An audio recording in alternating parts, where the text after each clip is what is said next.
Hello மக்களே! இன்னைக்கு நம்ம என்ன பார்க்க போறோம்னா, கோட் படத்துலருந்து ஒரு மிகப்பெரிய ஒரு அப்டேட் கிடைச்சிருக்குங்க. ஸோ அத பத்தி தான் இந்த வீடியோல பார்க்க போறோம். முழுசா அந்த வீடியோ பாருங்க. வாங்க வீடியோக்குள்ள போகலாம்.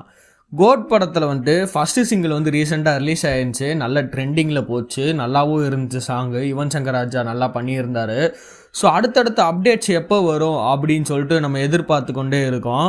கோட் படத்தோடைய ஆடியோ லான்ச் எங்கே நடக்கும் அப்படின்ற ஒரு தகவல் வந்துட்டு நம்மளுக்கு கிடச்சிருக்கு. அது வந்துட்டு கண்டிப்பான முறையில் ஃபாரினாக தான் இருக்கும் அப்படின்ற மாதிரி சொல்லியிருக்காங்க. ஒன்று மலேசியா இல்லை சிங்கப்பூர். 100க்கு 90% மலேசியாவில் தான் இருக்கும் அப்படின்ற மாதிரி ஒரு தகவல் கிடச்சிருக்குங்க. ஏன் வந்துட்டு ஃபாரினில் வந்து விஜய் வச்சுருக்காரு, மதுரையில் வைக்க போகிறாரு, தமிழ்நாட்டிலக்குள்ளே வைப்பார் அப்படின்னு சொல்லிட்டு நிறையவே தகவல் வந்து பேச்சுகள்லாம் போச்சு. ஆனால் ஏன் அவர் ஃபாரினில் வச்சுருக்காருனா, கோட் படத்தோடைய ஓவர்சீஸ் மார்க்கெட் வந்து குறைஞ்சிருக்கு.